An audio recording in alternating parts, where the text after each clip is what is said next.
Hi, everyone. Welcome to Office Hours. If you're watching on YouTube, you can find out more about what we do at officehours.global. First hour is general discussion about media and virtual production. The second hour is usually something we want to spend a little bit more time on. Today, we're going to talk about Office Hours.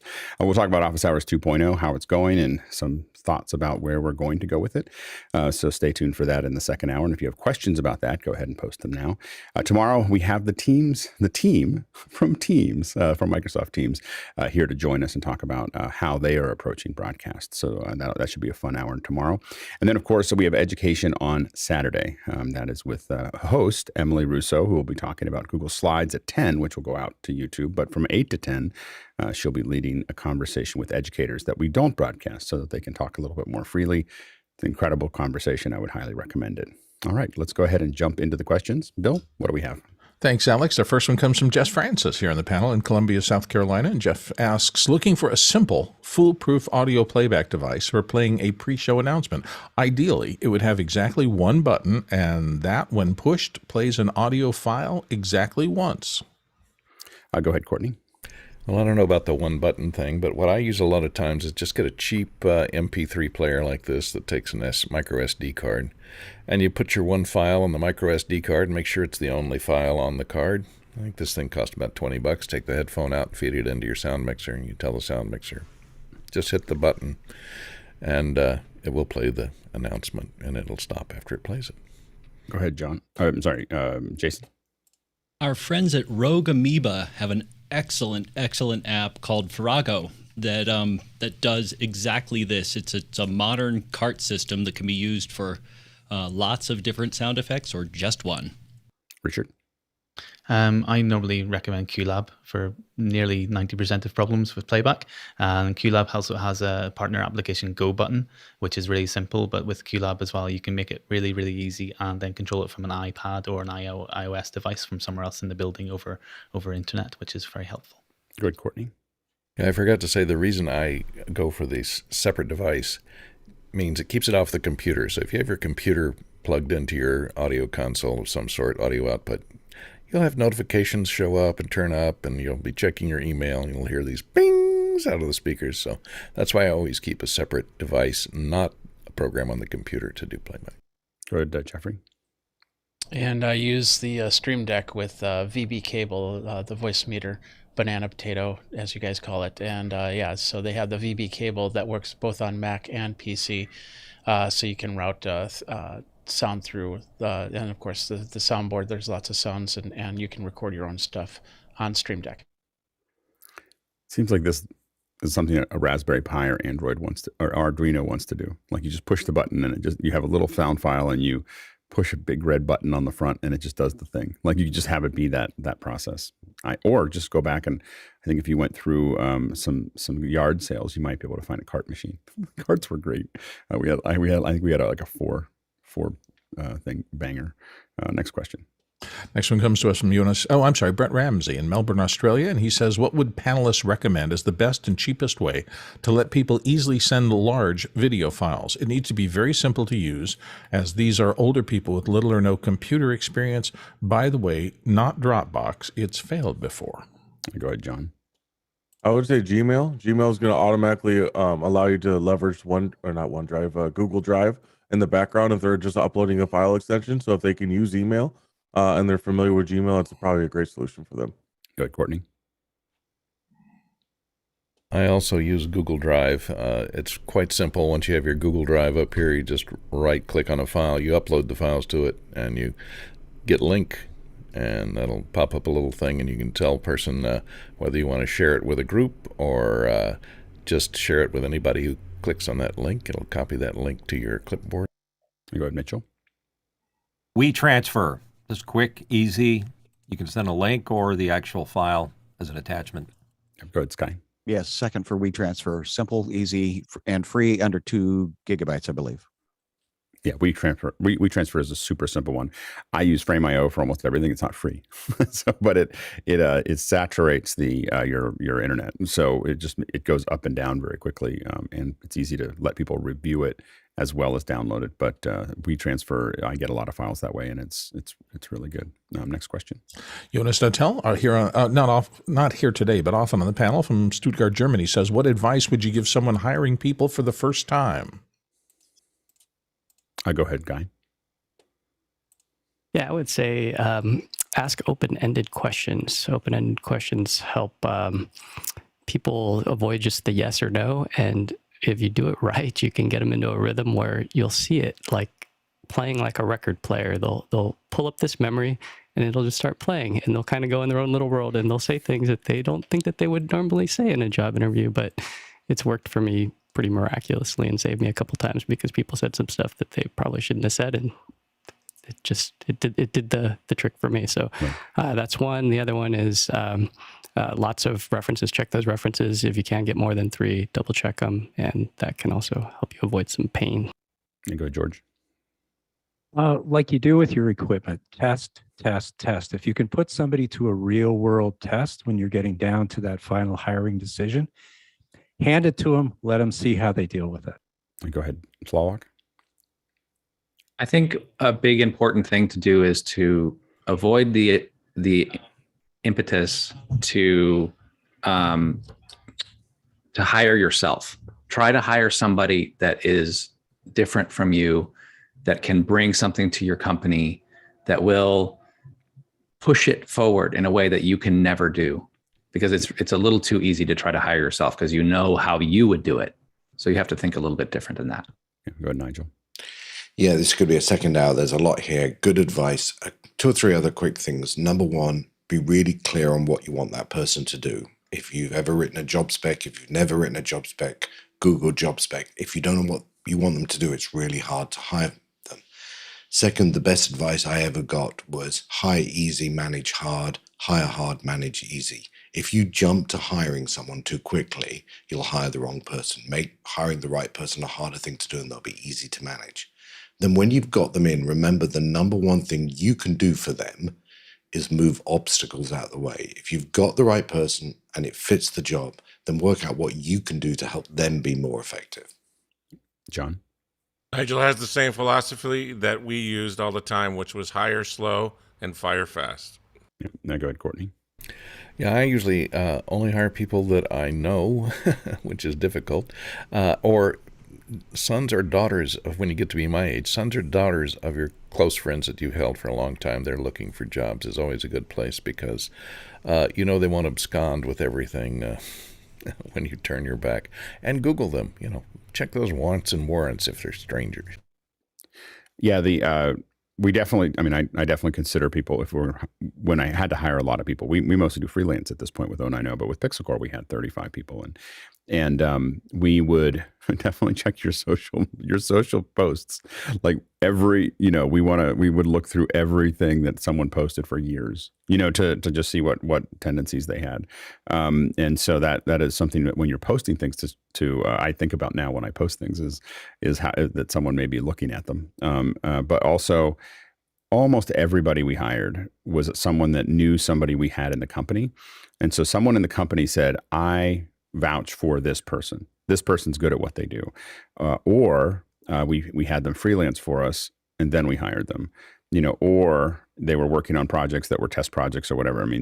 With most of the people that we hired, especially at the beginning when we had to hire quickly, they were all PixelCore members that were on teams. That was how we hire, and generally that's how I hire is now. I think that the first place I look for hiring now is inside of office hours. I just look for the people who might make sense for that thing, so I think that's kind of how I approach it. Next question. Next one comes from Lois Richter in Davis, California. And she says, if one will have to look away from their camera to read something while on air, do you think it's better to look up and to the side, down and to the side, or just down? I think I remember discussion about the psychology of this somewhere. I go with Courtney. Yeah, I think up makes you look like you're thinking, trying to retrieve a thought. So that usually works best. And as close to the lens as possible. So if you just want slightly above the lens, something like that, it will give you more of a pensive look than looking down. If you're looking down, it looks like you're playing with your phone, probably. Go ahead, Mitchell. Yeah, without a teleprompter, I would turn to the right and read and then look back. It's quick because I'm right-handed and stage right works for me well. Of course, the best and probably psychologically most appropriate is to use a teleprompter and stare them in the eye and read at the same time. It's impressive. Go ahead, Sky. Well, I'm also pondering this as a stage concept. You would not normally stare at somebody and talk to them. If you're going to have a piece of paper, go ahead and use that as a prop. So that way you're engaging the concept, because the eyes are the windows, according to Shakespeare, to the human soul. And we often do look away to grab a thought, or we look down at a card. So wherever your eyes are looking, identify it for the audience that that's what you're doing. That's my thought. Some of that, you're right, that some of it's staging in those wide shots, like that show an anchor with paper in front of them, tells the audience when they're looking down, they're probably looking down at that paper, and it was funny. I was talking to someone, I was talking to someone at a pretty large network about the fact that their mics point down, and they don't want to have plosives. And so they turn all their mics downward. There's only one network that I know that does that. And I was like, but don't you hear more paper rustling? And they said, number one is Omni. And Omni will pick up almost everything anyway, so it doesn't really matter. You're not going to get that much more. And I don't know if I agree with that, but what they did say is that hearing the papers rustle just means that there's something going on around the news.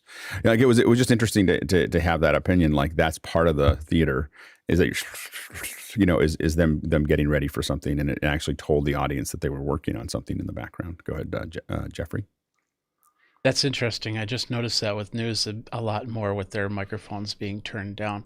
For me, it's eye level, left or right. I don't want to see your nose hairs. Bottom line, don't look up. Yeah, I definitely don't want to look.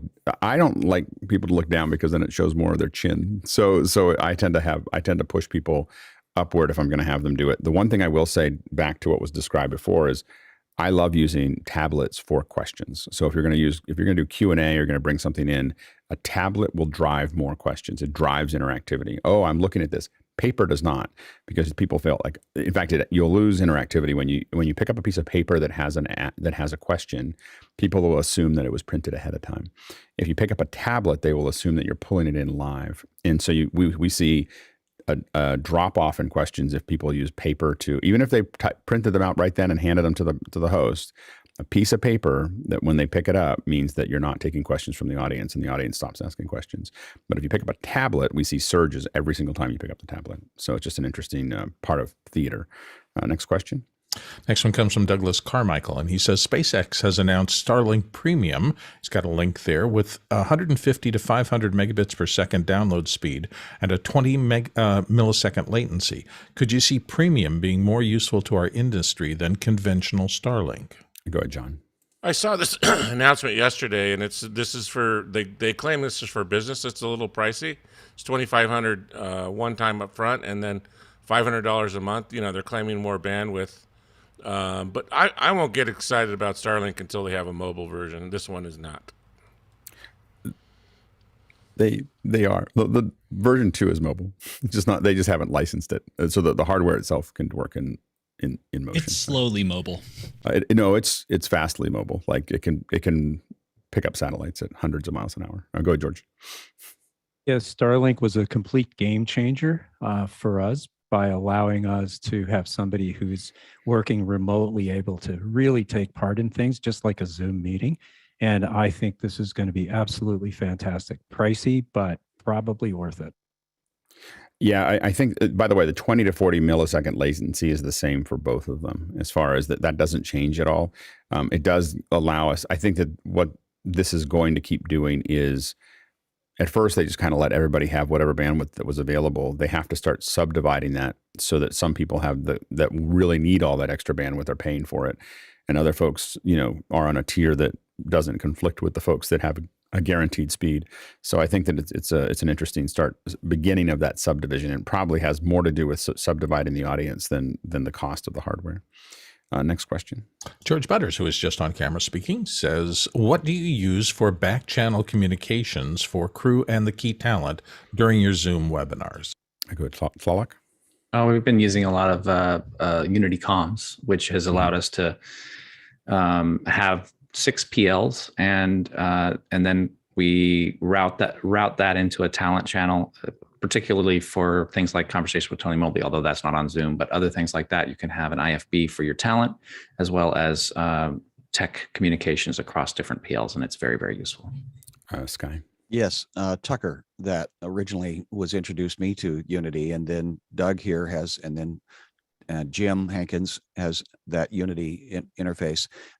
It's a game changer. I will warn you though, if you're using that on your phone and then you use your phone as a camera device, you need to make sure to turn off the notifications, because all of a sudden in the middle of your image that you're cutting to, Unity pops up. So yeah, go ahead, Scott. Mitchell. Yeah, and I think it's also important to point out how we use it. Most of us are just listening. We're not part of the back end conversation, but we do have the ability to find another person on the group and page them directly. But for the most part, it's kind of a listener thing, just in case something has to get taken care of right away. For us, we bring each person in individually into a computer on their own. Now, that will increase a little bit of the latency between them. We find that for a lot of discussions, it actually works pretty well. But what it does now is it gives us isolated audio from them and also isolated audio to them.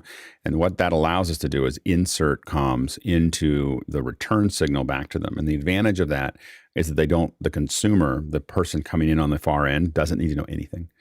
All they do is they join Zoom, and now they have comms. Now, the only thing that we recommend is that they have headphones on so that we can talk to them, because we will tend not to talk to them if they have open speakers. Even though echo cancellation's on, we'll tend not to do it because we're just afraid that our comms will go into their signal.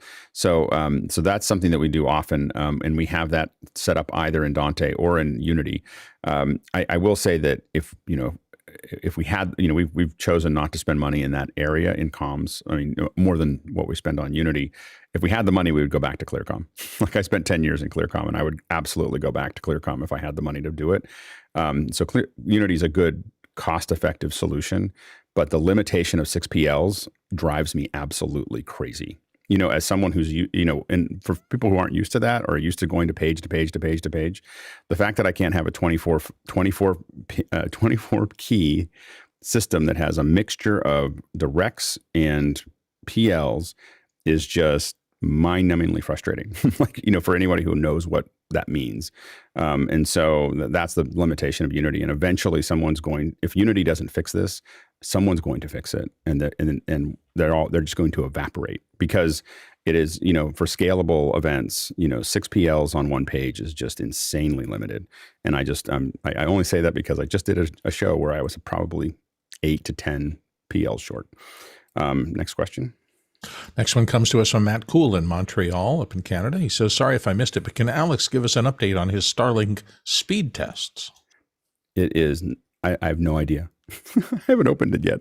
I'm going to open it this weekend. I was in a big production, and then I came out of it, and I was committed to not opening it without all of you.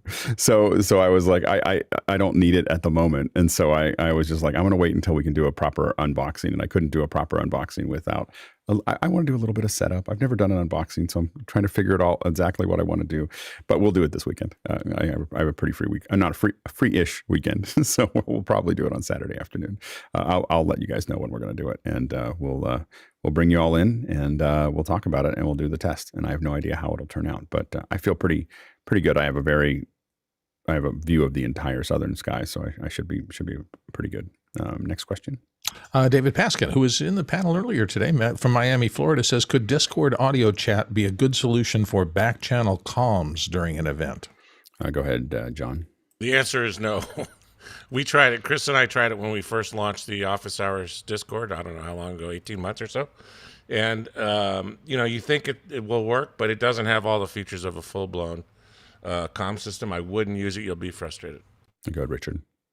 I know that Leo has mentioned a couple of times that he has had a decent amount of success with Discord as comms. Personally, I don't think from our usage after listening on Office Hours of Unity, our usage of it as a small theater, we wouldn't have been able to scale in the same way if we had stuck with a different kind of comm system like Discord. One, I'm sure you can set up multiple PLs on Discord in some way, but the fact that we can troubleshoot, even if it's only 6 things, as Alex says, simultaneously with different teams in different places, is really, really helpful. So we can try and troubleshoot the audio at the same time that the comms team is setting up and coloring their cameras on a separate PL. It's the same time as the crew is setting up on the switch, all through a comm system, which is for us Unity, is much better than using something like Discord. And I'm sure there are other comm systems available that can give you the options. And Unity does have a cloud version, which makes the entry to it quite cheap if you're just starting out, and that's certainly how we started. Yeah, and you can't have more than 6 PLs with Unity. You just can't listen to them all at the same time. So you go to another page and you listen to another set. So you can build ones with, I think we built ones with 18 to 24, a bunch of pages that of the PLs. But again, you just can't hear them all at the same time. And you can use groups to have some of them be able to be heard across. There's a bunch of ways to doing it. But what I will say is that once you get into comms, like once you take the blue pill, you will just keep on adding PLs. Like you just keep on going, I want to subdivide this group into this. I want to subdivide. A lot of it's like I had a job recently where I have a client and then I have the client's client. And the client needs to be able to, I need to be able to talk amongst ourselves. I need to be able to talk to the client. The client needs to talk to we all need to talk to the client's client, but the client's client can't talk. Like there's all these subdivisions of things. You want to be able to hear all of it and then talk to the people that you need to talk to when you need to talk to them. And that's what starts to become a really complex matrix. Next question. Next one comes to us from Dan Goldstein in Westchester, New York. And he says, what are your recommended USB hubs for HDMI or Ethernet or USB expansions? Go ahead, David. I have 3 that I use, 2 that I like, and 1 that I don't. The CalDigit TS3 has been really solid for me. And then I also use the CalDigit USB 4 hub, I think it's called, on top of that. The Anchor docking station has not been fantastic, and the OWC 14 port Thunderbolt 3 dock has been really solid for me. Go ahead, Mitchell. I agree with the OWC. It seems like everything they make is very solid and well engineered. I've got a Thunderbolt dock right here in front of me, and it does all of those things, and it's always done it, and it's always been flawless, knock on wood. So I've had no problems with it. Go, Jason. I feel like I'm always going to predictably gush about OWC. In this case, if that's all you need to expand, I think that the Express Dock E, which is the more recent one, can do all of what you need, and it's like $60. I'll go with Sky. Yes, the Thunderbolt 3 is amazing, except that the power supply is like the size of a shoebox. It's outrageously huge. So the J5 is what I originally carted around with my Mac laptop, and it had like 13 ins and outs. But I also put in the Makana, the Sabrent, for USB powered, and that's been magical to expand my ability to plug in a million different USB devices. Good, Courtney. Yeah, I'm kind of, you didn't say whether it was a Mac or a PC. I'm kind of a fan of these pluggables, which are USB 3 interface rather than the Thunderbolt. And they're cross-platform. They work on both Mac and PC, and it gives you 2 additional displays, a display port and an HDMI out, plus 1 gig Ethernet and multiple USB, I think 6 USB ports. Yeah, and I'm partial to the OWC stuff at this point. I've tested a little bit of everything, and I find them to be the most stable and rugged. Next question. Craig Kadoki is up next in Toronto, Canada. And he says, is there any tool for finding what font is used in a graphic or document, something like Google's image search? Oh, this is a good one. Go ahead, John. There's several of these things out here. I use this one, What the Font. So do I. From my font. And it works well. I think either that or call Jason Bish, because I think he's memorized every font on the planet. Go ahead, George. There's absolutely nothing like an experienced graphic designer that can just look at it, tell you what the typeface is, tell you what the font is, and you're done. Yeah. Jason. Memorized. Wow. Okay. I guess I'll go with Adobe Fonts will actually do this if you enable Sensei. I'll put a link in Mukana, but it works quite well. I have used What the Font for, I don't know, I mean, decades. That was already covered. So yeah, and the key is with What the Font is to get as many different characters as you can and make sure that they're good contrast and good quality. So try to get something that is going to kind of zoom up, and it does better with black over white than white over black. So it tends to, that tends to be a thing, and you want to try to get rid of the colors and make it nice and contrasty, but not and as high quality as you can. And it does a pretty darn good job of being able to identify what those things are. Next question. Next one comes from George Butters, again up in Halifax, Nova Scotia, and here on the panel. Is there any functional difference between Zoom Webinar's standalone and Zoom Webinar that is part of Zoom Events? I don't think there's any functional difference. I think that Zoom Events is a front end that allows you to get to Zoom Webinar with a kind of a shiny front end. Like it just lets you do all the other management that other people have been doing. I don't think it's a replacement for a lot of the custom solutions that many of us are coming up with, and that's not what Zoom should do. Zoom is building something that everybody can relatively easily use. Webinars, meetings being the most turnkey. Events is for people who say, well, I really wish I had a little bit more of this and this. But I think that once you're in the webinar, I think it's the same. I'm not 100% certain, but I don't think there's any major differences between them. Next question. James Fosslin looks like, in Minneapolis, Minnesota, says the Tally Light project allows visual feedback to people who are speaking. Would you build this in a kit you send out to speakers? That's our plan. I mean, whether we use the microbit or not to do that, our plan is to know how to do it, and we're going to learn that process in the microbit. The nice thing is the microbit's really small and relatively inexpensive, and so we can theoretically print a box. My plan is to do the Tally Light, and then with everybody else, and then figure out how to miniaturize it, and then print a little box for it, and then put a little data. So there'll be like a little bit of a add-on after we learn how it all works. And then I think that it could be really interesting for that. Go ahead, Courtney. I'm not familiar with that project. Does it turn on the Tally Light for a remote person that's out on the internet, or is it only on the local area network? No, we're planning to set it up so that it'll work on the internet. Yeah, so it's over the internet, and so that's that little project. It's kind of like the Raspberry Pi project that we did before. So we sent out a little link. You can contact me. I think there might be a couple kits left, but I think that we built it based on the number of people who ordered it. So that'll be starting up in a couple weeks. Next question. Next one comes from George Butters in Halifax again. It says, Facebook, aka Meta, is apparently losing audience, and the company's value dropped by 20% this week. Any thoughts about the Meta future? Go ahead, Nigel. Yes, I cancelled my Facebook account about 18 months ago for various reasons, but I noticed the other day that I talked to my friends on Messenger, and I talked to my family on WhatsApp, and I use Instagram at work, and so it's really hard to get away from them. And they have a huge amount of momentum.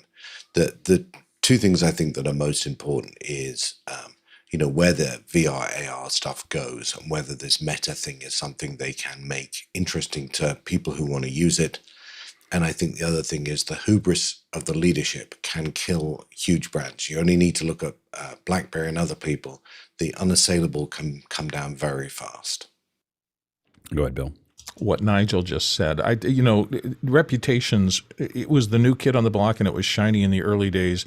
And then we started seeing behind the scenes into what they were doing in terms of tracking. And I remember that constant, if you can't tell the product, you're probably the product. And we all kind of understand better now that that's how Facebook's model really was built, by turning aggregated audiences into a product to sell to other people. I just think what Apple is doing now in terms of pushing back against not allowing so much tracking is creating this huge tension between these giant companies. And I certainly hope it comes down on the side of more privacy for more people and less ability to harvest data about large groups of people and turn around and leverage that harvesting into profits that you don't do anything for, they just flow. Go ahead, Mitchell. I was wondering why I haven't gotten any comments on MySpace, but maybe there's some connection here that Facebook has its ups and downs. And right now it's I don't want to use the word politically, but I think that most people are finding that there are things to take issue with them, and it might be that is affecting their use than anything else. Go ahead, John. Yeah, they have a brand issue right now, but I believe if they can resolve that, And if they get approval to release their currency, they'll be a major player long term. They're essentially establishing a whole new world.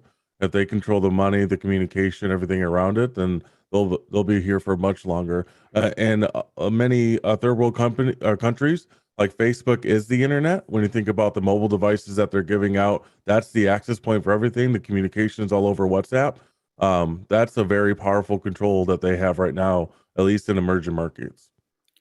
I think it'll be really interesting to see how the next little bit of time goes. You know, I think that one of the things that some of us are tracking is really this whole fight. I know this will seem, you see me kind of get crazy on MacBreak about separating the store, allowing side loading. And one of the reasons that I'm kind of pushing up against that is because side loading will mean that companies like Facebook will quite possibly sideload Facebook and basically penalize people that are within the Apple sandbox because it's better business for them to do that. And that will open up a whole slew of problems. And I think that at first it'll seem very good for them, and then it'll cause a massive backlash at regulatory people, everything. I think that fundamentally social media, and I think that the metaverse is going to have this challenge, is that we feel like we're in a community when we're in a social media, but we're not.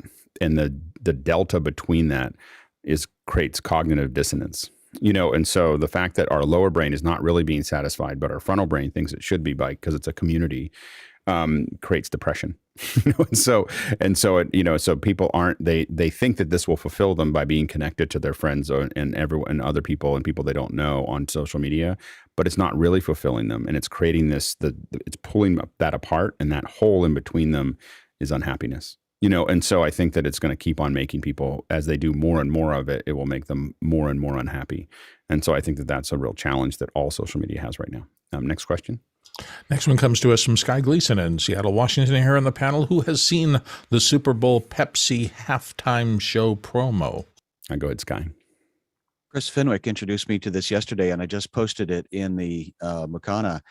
It's 3.5 minutes of just phenomenal craft, and I don't know who the agency was, the creative agency that created it, but it's again, I'm listening to who they're bringing in this time. It's non-controversial, but it's to a different generation, to a different people group, and so I'm just curious if anybody else had seen it and had any thoughts about it. It's really well done. Courtney. Yeah, I just looked at it. It's it looks like they spent more money on the promo for the halftime show than they did on the halftime show. Exactly. They obviously spent a lot of money on it. It's like several, 3 or 4 good music videos strung together and edited down to just the cream of the crop, and a lot of visual effects. It looks very nice. And we're all talking about it, and we've talked about it all over the place. And so I don't know where they will run it, since it can't really air on broadcast TV. So I guess it's just a YouTube and how many viewers? Media. How many views on YouTube so far? 11 million. 11 million, yeah. So well done. Next question. Next one comes from Scott P. in Philadelphia. He says, I want to buy surveillance cameras for security, which got me thinking, can I also use it for video recordings like time-lapse? And if so, any suggestions on products? Thanks. Go ahead, John. I'm going to give you both sides of the spectrum. Wise is the low end of WYZE cameras. They're super inexpensive. They're about $50 a camera. And on the high end of this camera on the spectrum is Axis, AXIS. They're the best in the market. And I'm doing time lapse on the Rocket right now. Jason, and you're doing those with Axis? Yep. Jason. And I will go somewhere in the middle. So Ubiquiti makes security cameras. This is the cheaper of the cameras. I do have one of their $500 cameras, but I'm going to show you a snowstorm. Here we go. This is yesterday in Albuquerque, and oh, look at that snow. Oh boy, there it goes. So the short answer is yes, but it's not going to look photographic because it's a long GOP format. It's not really designed for, frame by frame accuracy. It's looking at the differences. Yeah, and the security cameras give you a lot of the creature comforts. Another one that we use a lot is GoPros. For time lapse, GoPros are great because they just can sit up there, and you give them a little bit of oftentimes we give them a little battery that they sit up there with, and they can go for weeks. 6K Pro does a great job. Yeah, but one thing that I will say, if you're looking for, this is just an aside, if you're doing time lapse for your events, I would recommend video as opposed to stills. So time lapse over very long periods of time, you're saving a lot of space by using stills. But if you have enough memory, and a lot of these memory cards get pretty big now, you can record video. The reason you record video is because now you have all those frames in between, and using time echo inside of After Effects will allow you to create motion blur, really beautiful motion blur. Like clients will never forget motion blur, and you just have these whiffs of people going around, and it's kind of magical. And so, but you can't do it if you do time lapse. So, so I would think about just experiment with it. We'll do it sometime in a maybe a second hour. I'll show you how that works because it's cool. Next question.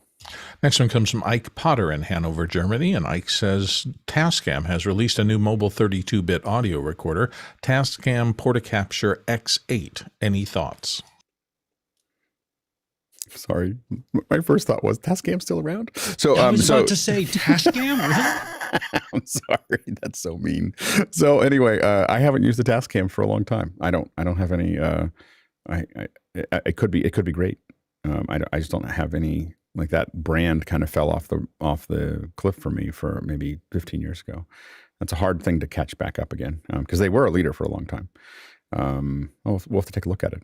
If someone uses it, let us know. Next question.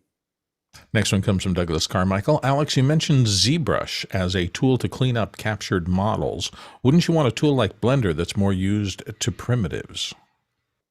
So it would kind of, using Blender to clean up a scan would kind of like using Illustrator to do a paint fix. So ZBrush really works at the polygon level, at very, very high resolution polygon levels. And so you're editing the actual polygons and you're able to smooth them and you're able to move them around and adjust them. Whereas Blender or any other 3D package is really building that stuff and it's vector based. And so, Bill, your mic's open. And so when you want to paint, what you're doing when you get a scan, when you have photogrammetry or LiDAR and you're trying to massage that back into like, oh, this was a little bit, what you'll end up with is little rough edges. There's a couple extra pixels somewhere. It's the same thing. You have a little problem with maybe some bad motion blur or something odd in your photo, and you want to go in there and paint it. And so you can't really do that as effectively inside of Blender. Blender has some tools like that, but they're not nearly as powerful. ZBrush has been used for this for a decade. And so it's a very quirky interface and very odd. And hopefully Cinema 4D will make another version using the same technology that is more normal. But the artists that use ZBrush do not want anybody to change their interface. That's the typical, like, I don't care if the steering wheel is over on the passenger side and I have to hold it over here and the gas is over here. This is what it's like going, using ZBrush compared to everything else. But it's the best tool in the world, and everybody uses it for that cleanup, and it's definitely the way to go. Next question. Scott P. in Philadelphia is next. He says LiveU is touted as a great tool or subscription for remote live streaming. If planning to use a remote stream with an ATEM Mini, is this necessary to have their bonding, or can you just use a hotspot device? Go ahead, Richard. Yes, I mean, we did a festival with the first festival we did last year around about this time. We did it with a ATEM Mini going into some of our PTZ cameras, and then the LiveU was how we got out of the LiveU Solo Plus was how we got out of the venue, and it's a fantastic introduction to LiveU as an overall system. We find it particularly helpful just because we couldn't quite rely upon the theater's internet. I do believe the ATEM Minis now have more abilities to connect to phones and the hotspots directly, especially the extremes.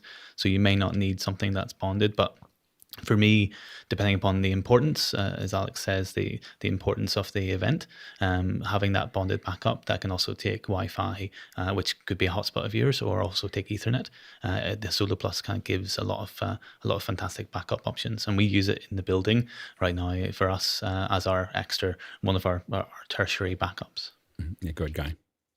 Yeah, exactly what Richard said. I mean, it's over $350 a year for the LRT service, so don't forget to price that in. It can get expensive if you're not, like, I've had mine fired up for the last 2 years and I haven't been doing any gigs where I needed it, so I finally just turned it off and let it lapse. But yeah, be aware that fee is going to be, to do the bonding, you need LRT. Otherwise, it's just a straight one connection device. Otherwise, you can do 2 USB, 1 Wi-Fi, and 1 Ethernet. So I like it as a backup, like Richard said, because if I go to a venue, I can plug in Ethernet and then I can still put my hotspot in case the venue fails. I have at least a way to still get out. So it's a cool device. Yeah, go ahead, Bill.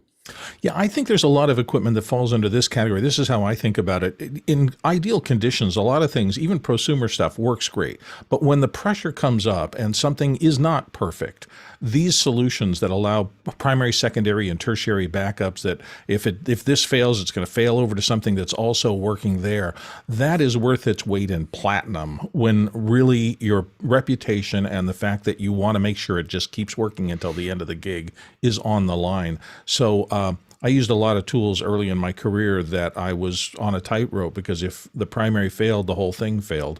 And I just started moving away from that really quickly to get things that have backups. Yeah. So we're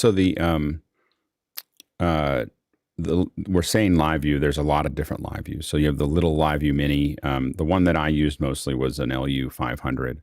And I used that with an extender. So that gave me 14 modems to do it. And so not only did I have a lot of bonding, but I also had graceful breakups. So LiveUs tend to, because they're really focused on the video end of things, the way the video broke up, when you have a bonding device that's an internet device and you have an ATEM, when it doesn't get the bandwidth, it just kind of falls apart. Like it just stops, and it does things that are really pretty traumatic. Whereas a LiveU will start to lose squares, which I know that sounds neither one is good, but it means that it does a more graceful failure than having it just be an internet that doesn't, because the bonding device or a modem doesn't know what you're trying to do. A LiveU does, and LiveUs also have, the modems are part of a subscription. They're going to work that out. And you don't have, the other problem you get into with hotspots is you run to your limit, and then you get throttled or you get turned off or other things like that. So you have to kind of be careful of that. LiveU's managing that for you, managing those subscriptions for you. And so that's something that's good. And then there's talkback back to the box. So you can literally have a talkback internet back to the box, which is also really powerful. So it depends on where you want to go. We've definitely done a lot of both. But if you're getting started, a little LiveU or a bonding thing is great. When you get serious about it, you're looking at, the bigger backpacks that are going to give you a lot of modems and let you do something pretty powerful. And I think we're going to try to do some tests with them in the not too distant future. Next question. Next one comes from Christian Pryor Mamulan in Wolfsburg, Germany. And he says, "Dear expensive friends from Office Hours, which graphic tablet shall I order for live scribbling in video conferencing? The WACOM One?" Go ahead, David. So I just use an iPad, and I've got an app on here, just a note-taking app that I've put a green background on, a chroma key background. I bring that into Ecamm Live, and then I overlay that. You can also do this using Keynote, but it works brilliantly for me. Go ahead, Jason. Oh, man. Okay, I know where I think Alex is going to go with this, but the minute you say expensive, I will turn your attention to smart boards, which start at $2,600 and then go upwards of somewhere around $8,000. And oh boy, are they great! I think they're okay. I will take issue with I will take issue with it. The problem with smart boards and the problem with smart screens is that you're turning around. So now you're doing something old to do something new. And so my argument will always be against smart screens, because I think that what I like about this is I look down and I'm talking to you and I can pull this over. I have this on an arm, so I can pull it over and start to draw. Now I'm using a WACOM One. The main advantage, I think, that exactly what was said, iPad works, a notepad, all those things work as well. The reason I use a Wacom is because I want to be able to see what I'm drawing. So when I look down, I don't have to guess. Now that may work well, and I think that probably David gets good at not needing that, but I need that. So, because I'm doing stuff a lot of times, what I use it for is I'm in a Keynote and I'm trying to circle things in Keynote. So I'm in a thing where I'm showing you something, and a lot of times it's like my web page. I'll show you how I'm showing a client how Mukana works, and I'll go, this is this, and this, and this is how, and then you're going to move a question over here, but I need to see what I'm drawing on to do that, and so that's why I like to have if I just want to do drawing like an example or a picture, then having it just be a white screen makes sense. Now the way we do that, because of this question, is you have the Wacom.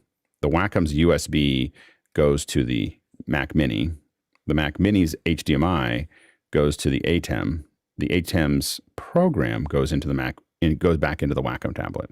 By doing that, I can see the final output. Any inputs into my ATEM are now available on the Wacom, but the control of where the mouse goes or where the thing goes is basically is still going to the Mac Mini. This is just a black and white image. In fact, I can probably, like if you actually look at what I'm doing, there it is. So it's actually not green; it's black. It's just that it's getting filled because I'm keying over it.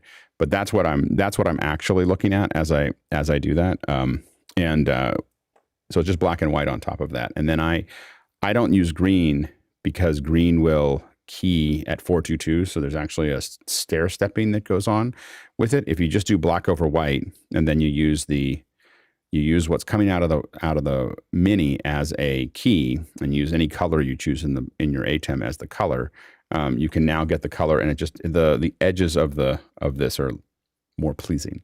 So anyway, so that's how I make it slightly soft, because then I can use the keyer.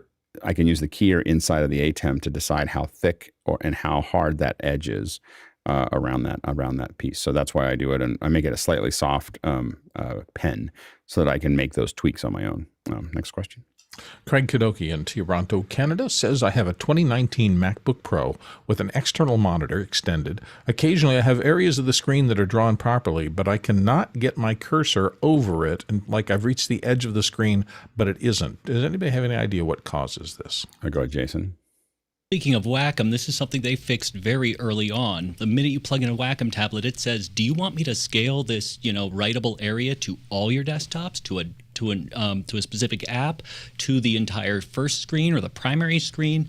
The issue is that it's not scaling, or more like it's making the executive decision not to scale the trackpad accordingly. Either that, or depending upon its sleep phase, it's just not scaling. I think also the other issue is you have two different resolutions. So most likely what's happening is that you have this. So you've arranged them one to the other side, but they're not the same resolution, which means nothing down. When you take your mouse over here, it just stops. If you take your mouse up here, it'll go through it. So that's where you see that, because it's extended, not mirrored. So I think that might be the issue there. Next question. Next one comes to us from Paul Wallace in Austin, Texas. And Paul says, can you conceive of any instance or project that Office Hours would crowdfund? Go ahead, John. Yeah, I've thought about this a lot. I think there's two that come off the top of my head. One is we build the Office Hour cloud production platform with all the best technologies in it, with the people that could actually run that stuff.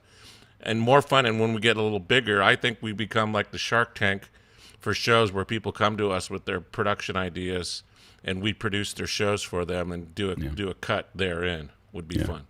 Yeah, I think a cloud would be really good. I think at some point we could say, hey, we as Office Hours want to buy some cameras or a drone or a scanner or something else that we want that's more expensive. None of us need it all at the same time.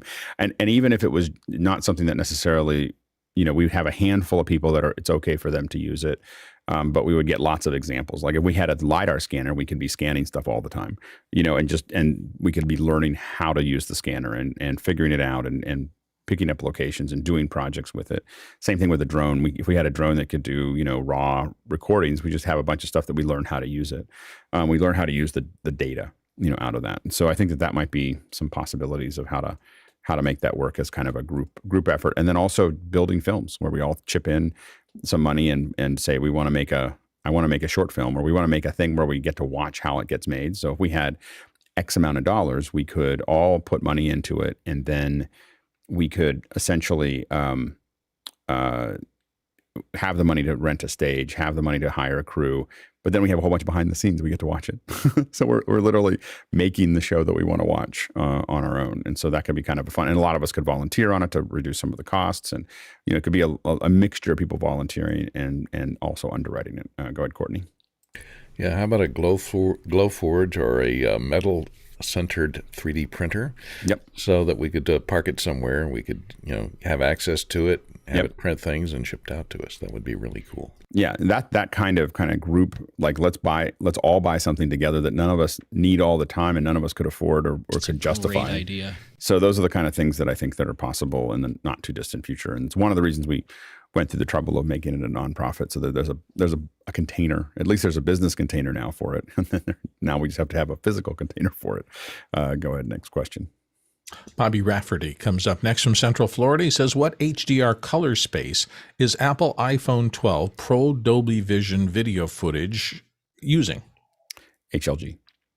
So it's HLG with metadata. So and that makes it much easier. The PQ is much harder to kind of manage because it has its own metadata and curve. But if you actually look at it, I think if you open the file, you'll see HLG, and it's HLG plus plus the metadata to make it. What the curve is HLG, the metadata makes it vision. Next question. Rodrigo Munoz in Stockholm, Sweden is up next. He says, now that restrictions have been dropped in Sweden starting from next Wednesday, the 9th of February, what do you perceive as the future for smaller live streaming businesses, and how should they frame their comms going ahead? I don't know what the restrictions were in Sweden. There were tons of restrictions in Germany. Like every global event that touched Germany was always like half of our discussions were what can be done, or how are we going to block Germany because there was a bunch of rules. So I don't actually know what the issues are in Sweden. So I think that would kind of guide that. I will say that if it's just that people can stream now, then I think that live streaming and we were talking about this yesterday with somebody that I was talking about this is live streaming and webinars and webcasts are all starting to get to be a word that doesn't mean anything or might even have a negative connotation. So a lot of us are thinking about calling them more like scalable events, scalable conversations, interactive events, global interactive events. Those kinds of things are starting to kind of digital first events. Those are all things that we're starting to call them because people just, have screwed up live streaming so much that it's hard for people to get over that process now. So it's kind of been ruined. So I don't know, but I think that for businesses, every time you do an event, you just have to think about the outlay to have any sizable number. You might do a live event with only 60 people, but think about what it would take to put 60 people in a room. You'd rent the room, and they'd have to come, and they'd have to show up, and they'd have to do all these other things. Whereas if you do it online, it makes it easier. And if you do it repeatedly over and over and over again, you end up with a lot of people. So they're much more scalable, so than doing things in person. It doesn't mean you should never do anything in person. There's definitely value to doing in person, but you're just missing a lot of your addressable audience. And that's what we're seeing over and over again with our partners, that they're just stunned by how many people they're reaching without having to put people in the room. Next question. Next one comes from George Butters in Halifax again. He says, any suggestions for taking on a business partner? Go ahead, Nigel.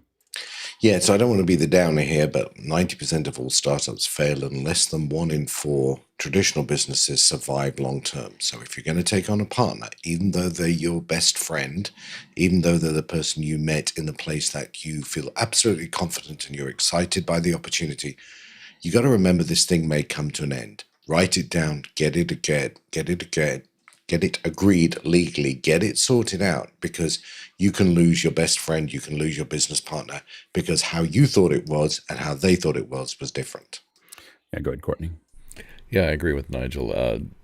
Don't take on a business partner, especially a relative or a loved one, spouse or relative, because unless you're prepared to divorce that person or never see that family member again, once the business dissolves, there'll be bad feelings on both sides. If you do have a business partner, try and make sure that the partner is equally invested in what you're doing. In other words, equally knowledgeable and can contribute as much to the business as you're contributing. Lopsided businesses tend to be problematic. If one person's supplying the money and you're supplying the know-how, you almost always have a falling out over money purposes, and have a lawyer write up the partnership agreement that has a clearly defined dissolution clause in it, so that when the business falls apart, who gets what, who gets the debt, who gets, the debt's divided, the proceeds are divided, so that you can come to an amicable end if that is at all possible. Go ahead, Mitchell. I agree with Courtney. A buy-sell agreement or legal document is sort of like a prenuptial. In a way, you're looking out for the other guy at a time when you're both very into the project. So I would do that. The other thing is to realize the realities of having a partner. Sometimes if you come up against a voting issue, it would be better to have a 60-40 relationship, meaning that somebody ultimately will make the final decision. But you can build that on mutual trust, mutual respect, which is an important ingredient. And probably the biggest epiphany I've had in the past when I've had partners is that if you try to divide the work exactly 50-50, like you do 50%, I'll do 50%, you're going to fail because it never works out that way. It always is a situation where somebody's going to do more work on one project than the other. And as long as you're able to look at the big picture, it's okay. They're taking the garbage outside. Sorry about that. So those are my thoughts about it. But once you find one, it works great. It's perfect. I've got a great business partner, and we both have a lot of respect, and we have a minimal amount of overlap. We could probably build a whole second hour in this 10 seconds. Real quick, Bill. Okay, I've had a few of these, and it has to do for me with the responsibilities. Are you both going to be jacks of all trade and try to do everything, or are there going to be areas of responsibility? And I will just say the worst 4 hours I've ever spent in my life is going through contracts with lawyers to do a partnership. Yeah. Real quick, George. Yeah. Trust is so critical. And I think the best way you develop trust is do something small together, try it out, then do something a little bit bigger, and then a little bit bigger.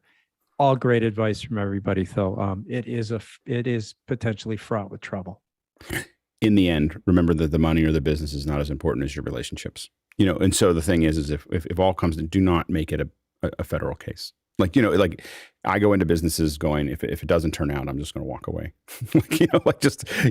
And so I'm not going to get into some. I'm notorious for fighting internally in the companies that I made, and I've learned that it wasn't worth it.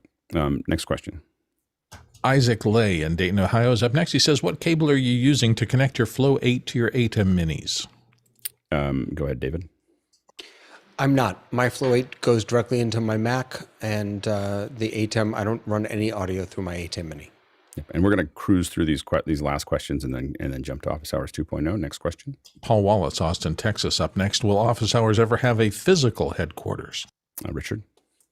I'm not too sure about one physical headquarters, but I might think that we might have little production hubs in lots of different places. We're already kind of starting to feel like that at the moment. We obviously have the use of 090 and Accidental helping, and then Jim helping. So, little hubs, little cloud hubs everywhere. Yeah, go ahead, Jason. In September, a conversation that I had with you, Alex, I said something like a loosely affiliated home studios that could rapidly cover or produce something magnificent. So yeah, lots of them. I envision stages all over the world, so it will start small, but full sound stages that are just ours, that our members use. Like that's the big goal. So, next question. Isaac Lay in Dayton, Ohio says a company named Resi promises resilient streaming with their dedicated hardware. Could we have them on for a second hour? John. I use Resi. It's really great. It's not really the hardware. It's all really about the buffering. So they're introducing a ton of latency, several minutes of it, in order for them to be able to catch up on what's happening. So they're capturing everything on a local device, sending it as your internet has the bandwidth, and putting it all back together on their end, and then restreaming it out. Nice. Last question for the first hour. Chris Widener in Lafayette, Indiana has it. Is there a significant difference in the quality of an iPhone via HDMI as opposed to an NDI cam at high quality? Go ahead, Jason. Depends very heavily on the workload of the computers, if I'm going to answer it quickly, I would say HDMI is almost always going to be better. Yeah, the HDMI is definitely higher quality. It's a much higher bandwidth than the NDI output from the camera. So both of them are for what we usually use them for would be totally acceptable. But the HDMI, if you're recording and you do a end over end, you'll find that it's probably higher. All right.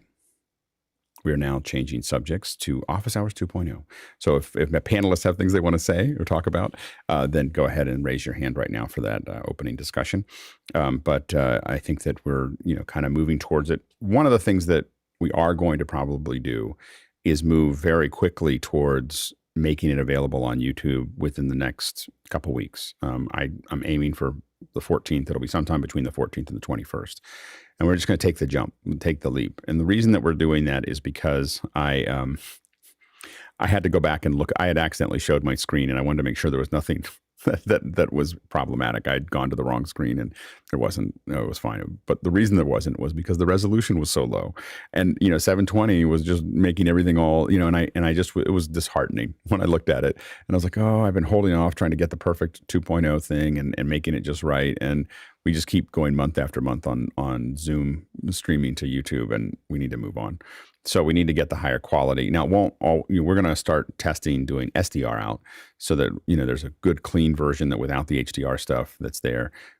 You'll notice if you look at the 2.0, I had posted the link earlier as a test into Mocana that, the sync should be a little bit closer. I don't know if it is or not, but, and we're going to play with it and average that out a little bit. But I think that we are going to move to 2.0 and just go ahead and make that the mainstream relatively soon.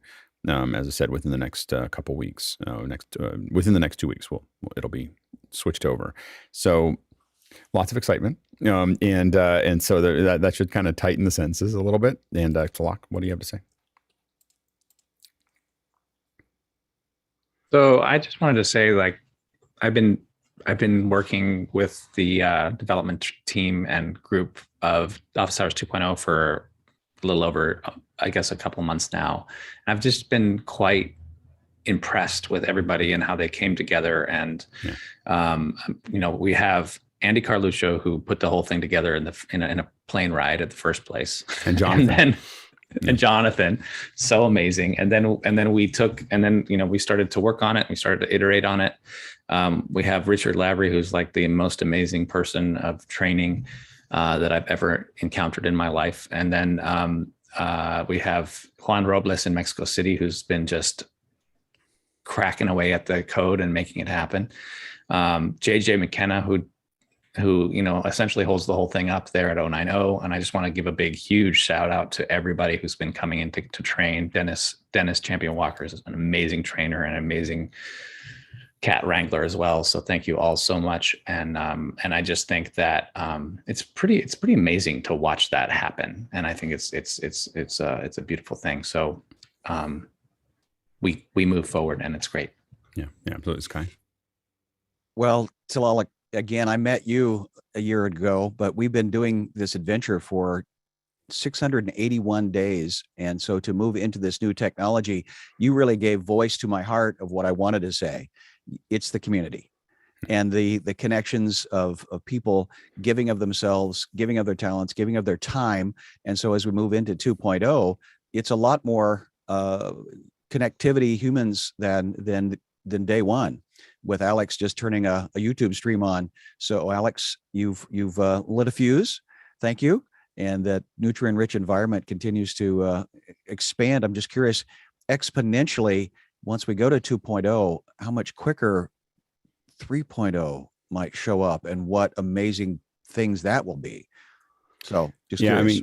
I think that number one is one of my reasons that I want to turn this over is that I just feel like we need to do it, and I want to make it solid so that we're really, really happy and we really feel like it's ready to go at our 2-year anniversary, which is March 25th, which seems like a long way away, but it's coming up fast, in 2 years, and so by turning it on a little earlier, and I think it does add a different flavor when it's really live. And I know one of the things that I'm really impressed with is how much the team treats it as live every day, and that it's not like, oh, we'll just kind of mess with it. I mean, people are really like creating a show, out of it. Now, I will say that for folks who are interested in training, it is important to do this in the next week, next week and a half, if you're interested in cutting the back end early on, because we're pretty open to lots of people playing with it right now, and you're going to get a flavor of what it looks like. As soon as it goes live, the team will be charged with picking the people that will do it the best, during the week. And then Saturdays will be kind of a place where you train, but it won't be during the show. So, you'll train, but you won't be like, oh, I want to learn how it works. You'll learn how to get better at it. But it's their mentality around it will change. as we go into that next phase. So I think that it's important, if you're interested in that, to definitely reach out. Who should people be reaching out to if they're interested in that? Is that you, Dennis? The best person to reach out to, I think, would be Josh Kaufman. Actually, Josh Kaufman. He's got kind of a list of who's training and who's coming through, and if he's too busy, he'll send you to the right person. Okay, great. Yeah, Josh Kaufman. And so we'll have you definitely reach out to him. But I do think that it is important to kind of be ready for that. To go back to the question about 3.0, once we feel like, I don't want to distract us. There's probably a 2.5 that's somewhere in the fall. So 2.0 is going to get good. We're going to make it look as good as we can. 2.5 will be an iteration of what we have now. It won't be a replacement for what we have now. 3.0 will probably be another, like, okay, we're doing something, but that probably will start ramping up in the fall, so and we'll probably start talking about design of what 3.0 should look like about 3 months after 2.0 is running, because we want to look at 2.0 for a while and go, what do we like about it? What do we don't like about it?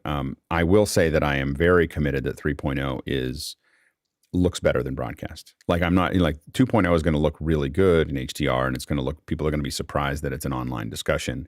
3.0, we want to take it to the, completely a new level, but 2.0 is necessary to get to 3.0. But I'm glad you're bringing a little bit of banter back in, just a little bit. I'm working on it. I know. Yeah. I see it. And that's one of the things that, we're looking at, and you'll notice that I'm testing, and this is part of the 2.0 progression, is that I'm starting to tighten a little bit for the panelists, where I'm locking questions a lot faster and trying to have the panelists be more conscious of how much time we're spending on every question, especially if they're on the tail end of that question answering. Because what my goal is to tighten that up, and then say, once we kind of give our opinion about something, if the panelists are able to answer the question faster, we can just kind of open it up. So whoever was brought into that panel, now we can just kind of banter. So whoever's in that box, can kind of just banter among themselves, and then we'll go on to the next question. So it's a little bit, everybody gets to say their 2 cents, and then we'll talk a little bit more amongst ourselves, and then we've been trying to figure that out, like, how do we add that banter back in? It also means that as a host or whoever's managing it, and I'm experimenting with this all the time, is how do I tighten that up on the back end, to make that possible. So there's a lot of there's a lot of back and forth as we try to figure that out. Go ahead, Dennis. Yes. So in answer to your question of how to volunteer, there is a spreadsheet that Josh has set up, the link to which is in the Office Hours 2.0 channel in Discord under the Labs section. If you scroll up to the 31st of January, Richard posted the link there most recently. And not only does that contain the schedule for each day, so people can put their names down into both slots for actually cutting the show, being traffic manager and so forth, but there are also slots to put your name down for training on days when we're doing training. So sometimes we're in a debug mode where we're not doing training, such as today, but at least 3 times a week, I think it is, we are running training sessions. So anyone who's interested can put their name down on the spreadsheet for either cutting the show or traffic management. And also in that spreadsheet, there is a roles explanation tab, which gives you a detailed description of what each role involves. Go ahead, Mitchell. I was getting a little instruction there in the back end. I think it's standards too. I think we've met some very interesting standards for audio, regardless of what version of the show it is. We've got the best audio for a panel show on YouTube. I can't find a better, more synchronized, more pleasing way of hearing people talk about things. And also, Alex, you've brought a lot of us, including us old broadcasters, into a way to work together as panelists to make it the most entertaining, most informative type of a program, and therefore making it a program that people are going to want to watch. So I'm all about improving the content to match the technology that's being used in 2.0. And I think we've been all brought a long way in the year and a half or so that we've been involved in this project. Yeah, and I have the benefit of some of the older recordings maybe before we started streaming. And if you look back, we should put them up somewhere so people can compare them, but like unlisted for people to see. But it's painful. Like it is, like to watch. It is not like, I think we thought about it as a great thing, and maybe it was more enjoyable for the panelists or something, but to watch it is really painful to watch. There's just huge gaps, and we've come a long way. And I think that's a mixture of the panelists doing a great job of, just really tightening up the process, as well as obviously the technology. The biggest technological jump was the panel view of just being able to kind of organize how we're going to get from one person to another. And we're going to continue to evolve that. I mean, the big evolution for us right now is getting pieces of office hours into Zoom, so we don't have to have two windows open. And that's that's all Chris is working on right now, is just really trying to get that done. And so we're working on that right now. But I think that it's hard because we want to figure out a way to, make it fun. Obviously, we want to make it fun for the panelists, but we're also thinking about how to make it good for the viewers or the listeners to listen to. And as a host, I'm always I'm the advocate for the listeners. Like I'm trying to figure it out. So things that seem hardened, or how we're giving people feedback in the back end or whatever, is trying to make that a more listenable show. And we're kind of being conscious to that. And that's a hard thing to do sometimes when you're just doing it with friends and everyone's a volunteer. But you also have to kind of think through, like, how are we going to, really make sure, because that as it becomes more listenable, more people are listening, more people are watching. And the size of our viewership affects our ability to affect change in our industry, our ability to attract speakers, our ability to, right now, there's a lot of people who want to be involved with a group that's reaching 200 to 300 or 500 people a day. If it was 2,000 or 3,000 or 5,000, it becomes almost everybody. And at 20 or 30,000, it's everybody. like everybody wants to play. So the thing is if we're able, but the reason that we're tightening, just for everyone watching, the reason that we're tightening and playing with it is to eventually find our way to that 20 or 30,000 viewers, where it's just boom, boom, boom, boom, boom. It's all tightened up. And so we try not to tighten it so much that it's not fun anymore, but we are tightening it up so that it's more packageable, for that process. And then the goal is to leave after hours where it is and let people kind of hang out. That's the yin for this yang.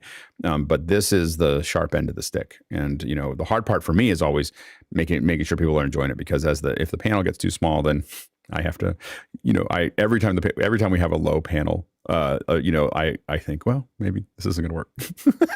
Maybe, and I just go, well, we'll see how this goes. And then more people show up. But when it's a light panel, it definitely, I have a lot of other things pulling at me. And so I'm constantly like, well, we'll see how this goes.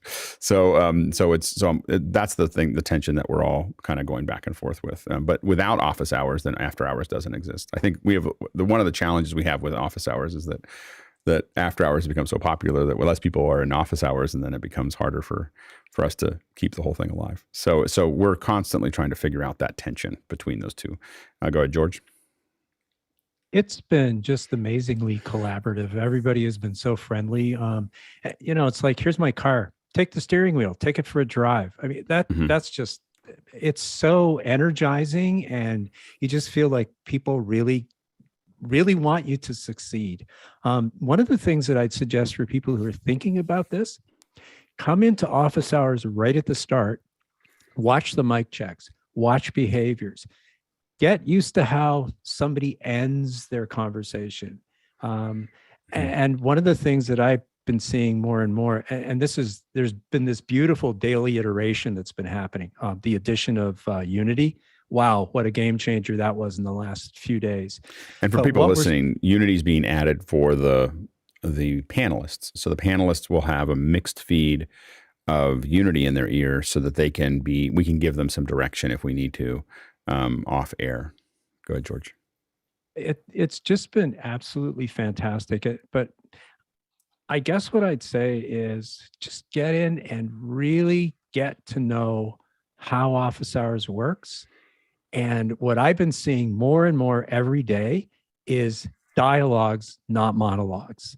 And I think dialogues are much more interesting when you have 2 or 3 people on screen. They're talking, they're reacting to the people who are talking, they're laughing at the jokes, they're making faces, they're putting the thumbs up.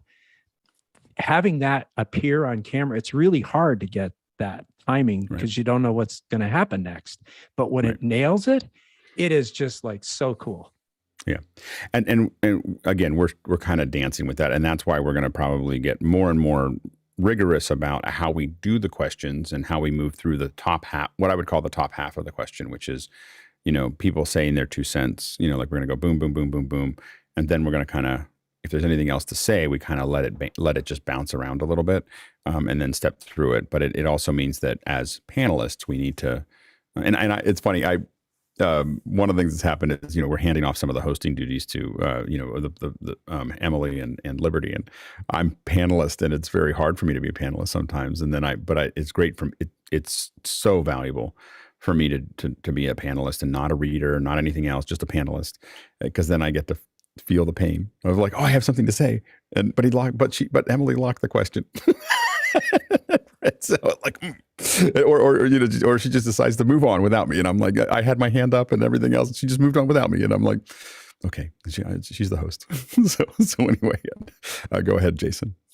It has been a very rewarding experience. I would say probably one of the most rewarding experiences of my adult life, to just kind of find this community almost as if,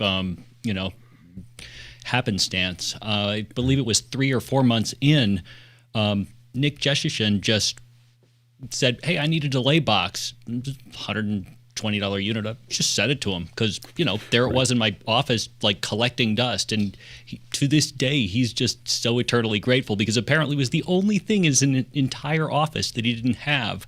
And it just worked. That community is something that money can't buy. It is funny how a lot of us just quietly send things to each other. Here, I got to send you something. Like that's driving me crazy. It quietly happens. I don't think a lot of people want the thing, but a lot of us are sending like cameras and mics and earphones and things. I mean, Hosmuk just recently sent me this camera case because he decided that I needed to have that. But it's funny that where there's like this little gift giving thing that just kind of floats around in the back end, and I think everyone's kind of it's a little bit secret of like, you need this and I have one laying around, so I'm just going to send it to you. So but I what I will say about that is that as we go into 2.0, and especially as we expand it, one of the big goals that I have is that this is a great way, if you have knowledge, it's a great way to meet a lot of people. So and just get to know them and have friendships with them. I'm not even talking about networking. I'm just talking about just getting to have a bunch of friends that do this, that are all over the world. And I it's so luxurious to have so many people to choose from. I had a project recently that I needed a couple people just to help out with a couple things, and I just knew that I was like, who do I know? Oh, these 2 people will be the perfect person. I just brought them in, and boom, it's done. It was instant. Like within hours, I have what I need, and that is such a valuable network. And that's one of the values of being on the panel, and also on the other parts of this. But I think the panel accelerates that a lot, where we have a lot of people that we know, and they know us. That they know, oh, that's the person for that thing. Let's jump to the first question. First one comes from Danny Law in Malaysia, and he says, what would be the minimum internet bandwidth needed, up and down, if you're deciding to do some cutting for 2.0? I'll go ahead, Dennis. So I think probably somewhere in the region of 10 megabits symmetric would be just about enough. There are 3 key things that you need. You need to be in the Zoom meeting, ideally, in office hours itself. There's a separate Zoom webinar that runs, that JJ starts each day, where we get to see the multi-view. So you definitely need that, so you can actually see what you're cutting. And then also Unity, so we can all talk to each other. And then there's the web interface where you're actually pressing the buttons. Next question. Next one comes to us from Jonas Dattel in Stuttgart, Germany. What additional tools do we need to control the HDR stream? For example, a web interface for the FS-HDR signal. So for the FS-HDR, it's a REST. It's REST-based, so you don't need the interface to do that. I mean, I'm happy to, but Andy built an OSC to REST handler. And so you can theoretically just use OSC to do that, but we just have to talk to REST, and then we can have access to the FSHDR. We're not opening it to the one that we have right now because we're borrowing 090's. Mark has approved of us using it when we're not in shows, but you'll see that sometimes we have to shut the whole thing down because that piece of the challenge right now that we have is, like last week we had to shut down 2.0 because a piece of hardware suddenly needs to be used for a larger event. And so, so the thing is that we're working on acquiring our own. We're getting some help hopefully for that. And so once that happens, then those are really belong to our group. And then we're going to have it much more open. In the beginning, we could do a web interface, but my goal really with this is to have that tied into Isadora, and then tied into Isadora, and then have Isadora, you can have Universe talking to Isadora, which then talks to everything else. And I do think that connection is really important. I know that something we're kind of been playing with is having Universe do more direct stuff, and that terrifies me. so just everyone, so it's good as a backup, but I think that it having two versions of the truth will be difficult. So we do want it to be talking to Isadora. And then the main thing is that, and I think that that's something that is really important. And one of the things we're going to do as we move forward is, we talked a little bit about how to move forward and how to make sure that we can steer it, a little bit more decisively. So what we're going to do is Tlaloc is going to be kind of take the role of, this is the overall person who's making the final decision. So we'll have a whole bunch of, I don't think we never really created, Office Hours 2.0 has been so like, we're all going to do things and we're all going to kind of put things together, that there hasn't been kind of a unified one person that makes that decision. So Tlaloc is going to take that over. And and so he's going to, I made sure that he was okay with that. So he'll be kind of our team lead on making the decisions of how that flow works. But to get back to the HDR, my goal is to have a lot of interaction. And if someone wants access to the FSHDR right now, Jonas, since you asked the question, I can give it to you right now. We can figure out what it takes. I'd love to have you do R&D with it. We don't need it right at the moment. And so while we wait to get the ones for Office Hours 2.0, what I want to do is tie it in so there's an interface where the color correction for every person is something that's exposed to a person in the interface. And it may not be the same interface. So a lot of times, one thing I think we need to think about is multiple interfaces for the different people that are involved, so that we're really abstracting that whole process away, so that there's a color correction. There'll be a new role eventually that's color correction. That is someone who's got just the tools that they need to color correct. And so while they're talking, someone's talking on Unity going, hey,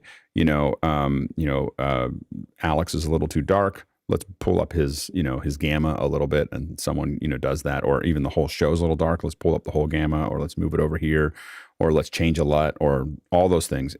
You also have control over, right now, we only have sync across the entire show.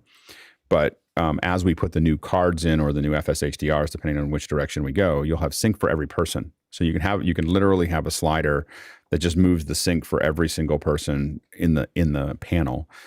To adjust it. And eventually what we want to do is use the thing that we started to experiment with earlier, which is I put up an iPad and or a phone, an Android phone, or whatever it is, that just plays colors and frequencies. And if I think that we can get to a point where that can be done in 10 seconds, like all the panelists go like this, and it immediately just goes, okay, I know what all their offsets are, and then I tell the FSHDR what those are, and then everybody's synced. And I think that we can do that by July. So I think that that's and we're hopefully another piece of hardware we're looking at getting is a Matchbox, for the group. And so the Matchbox will let us test our system, our kind of fast, easy system, but it also has an free iPad app that people can use for the Matchbox. So we can actually start doing a expensive version of this test relatively soon. So anyway, stay tuned for that. Next question. David Brady in New York City is up next. He says, when is the merch shop going to open? Marketing is important. I'm hoping to have the merch shop open by our 2-year anniversary. So it'll probably be just a handful of things. But I don't want it to be, we're not going to put it up on a t-shirt thing that everyone can order something. I want things to be pretty high quality and put them out occasionally, like limited runs to start with, of like, hey, if you want to get the first run of the t-shirts or the mugs or whatever, I'm not going to have this huge store to start with. We'll probably put something out every few weeks or every week or something, like there's something out there for people to get. And then of course, all that money will go back to us buying gear. so anyway, I think it'll be good, and they should be hard. But I think that we need Office Hour 2.0 shirts. The team should have a team shirt, and then we'll figure out what that looks like. And then we had with Pixel Core, when we had teams, if you showed up at one of our events, and it was really just so that we could identify you, because there's all these volunteers, but people were actually working on it. I said, we need to identify them. Let's make shirts, and so we had, just Pixel Core, staff shirts that we do for volunteers that were helping us do like this week in tech and stuff like that. It turned out I didn't realize that was a big deal. Like, to me, it was like, I just need to know who's who, because I don't know all these volunteers, and I just need to know who's who. Give them a t-shirt. It turned out that was the thing. Like, if we didn't do a t-shirt, there was like people blew gaskets over it, because it would say the city. It would be like San Francisco or London or whatever, and it was a big deal. So I do take it seriously. It's not like a light thing. So we'll figure out some processes there. But we will have a merch store, in the next couple weeks. Go ahead, Sky. I'm just saying, coffee mugs might be nice. Just saying. Oh yeah. I'm a big mug guy. Tea. So Good for tea. We got to figure out the right mug. That's all. Next question. Jason Panks in Nashville, Tennessee says, sometimes the brightest parts of the feed are very bright. Any way to limit the max brightness in HDR? There are, but I think that it's, what I'm more interested in is figuring out a way to do that in camera, not how do we limit it. We want to take full advantage of that. When it's a big source, it is pretty bright, but it does look amazing when there's the right highlights and the right mix. And so, again, one of the reasons we're experimenting with this, and we're going to put out an SDR version so that if you don't want to watch our experiments, that's fine. But not many people are trying to build roundtable discussions in HDR, and the number of people here involved in the heterogeneous mix of backgrounds and the diversity, we get to learn a lot. We get to learn a lot about what's working, not working before anybody else. And hopefully we can take that. I've learned more about how I think about HDR and framing watching our test feed than I learned doing basically 2 years of HDR. That's all outside of what we do together here. Almost all my work was HDR, and so it's watching how it reacts, and this looks a little too moody. This looks a little too whatever. This looks, and we'll start breaking some of these down in the not too distant future and talk through them again. But it's really, really fascinating. So we're going to keep doing that, but it's a lot of it so that we can learn how to do it and tune it in, and that's going to greatly affect 3.0. The one thing I'm trying to figure out is a backbone for 3.0 that is 10-bit 422, so that we can, so that we know that people can send us either log or HDR to us, from their location. But we have to figure out what that means. We don't know what that means yet. Next question. Roscoe Jones, Bray, California is up next. And Roscoe says, are there areas that would be easy for 2.0 to grow into? Cooking or coaching or crisis management consulting? Or should we not look for outside panels just yet? I'll go with Sky. Well, again, story is the core of all things, and that's where I'd love to get more into the understanding of story and the writing of things, and also the producing. But I've actually started making an income from the coaching and the consulting of this, and so this has been a great gift for me in confidence and strength and repetition. And so, in fact, I'll be down in SFO next week. Nice. So we'll. I don't know where that fits into this question, but these are you going to be in South San Francisco? No, I'll be right downtown. Oh, nice. Okay. So yeah, Shannon, we'll talk. Yeah, Slawak. I think this is an important question. I think as we work on all of these mechanisms, we have to sort of think about, okay, how can this move to something other than this group?